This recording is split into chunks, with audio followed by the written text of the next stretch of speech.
presence wrought behind the ambiguous screen. It beat his soul to bear a titan's weight, refining half-hewn blocks of natural strength. It built his soul into a statued God.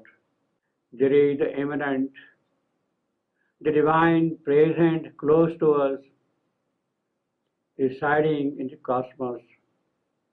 He working out his idea of will and his idea of truth through the executive power, the cosmic nature. Let us look into some of the revelations about this passage from the writings of Sri Aurobindo. In the later Sun Yuga, we have this particular significant statement in our context.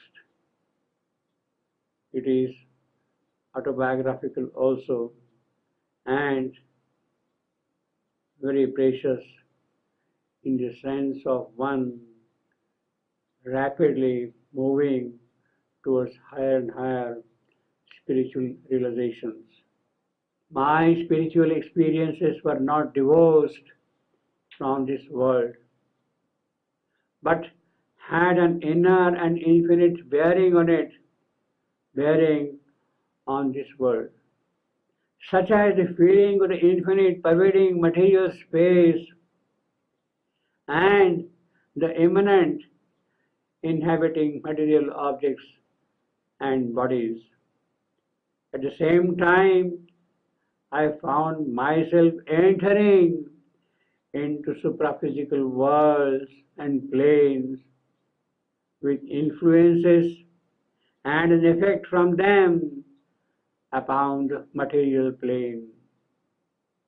So I could make no sharp divorce or irreconcilable opposition between what I have called the two ends of existence and all that lies between them. And then the psychic is constantly in contact with the immanent divine, the divine secret in the individual. The psychic being is one's own individual soul being. It is not the divine, though it has come from the divine and developed towards the divine. In Savitri, we have the line, the immanent shall be the witness God.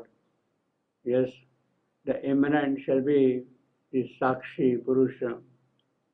He is here around witnessing the activities of nature, the cosmic nature. The immanent shall be the witness God. 155.34.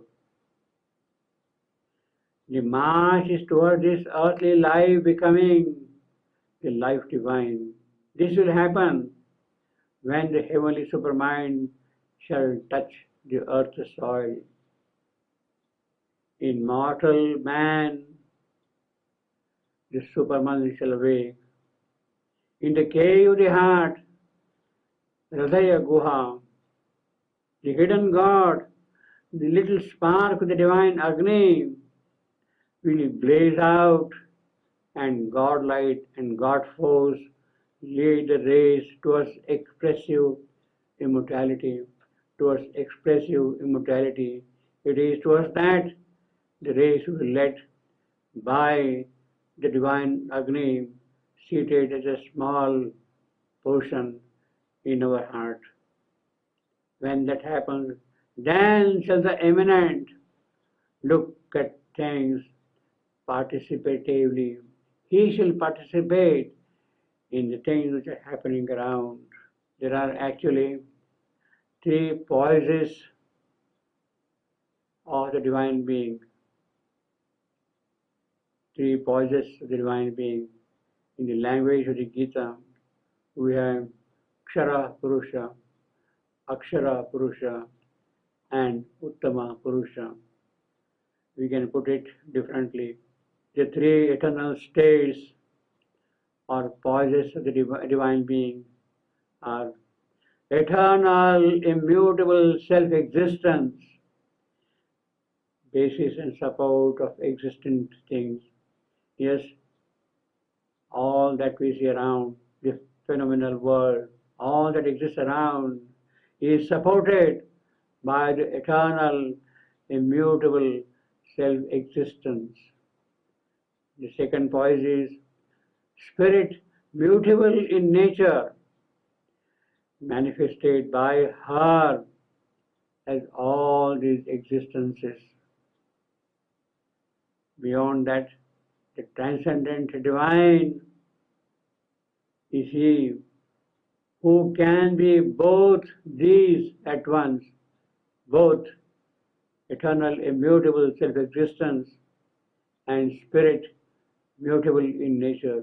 The transcendental divine can be both at once, silent spirit or active soul and life. In us, the Jiva, a spirit of the spirit, a conscious power of the Supreme, it is he who works.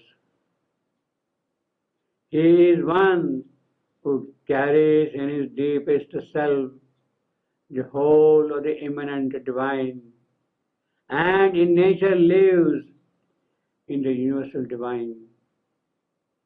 No temporary creation, but an eternal soul acting and moving in the eternal self, in the eternal infinite.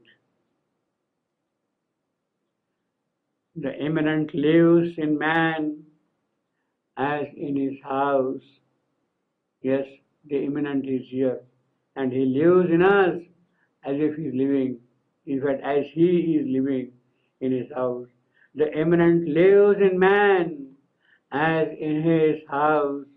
He has made the universe his pastimes field, a vast gymnasium of his works of might.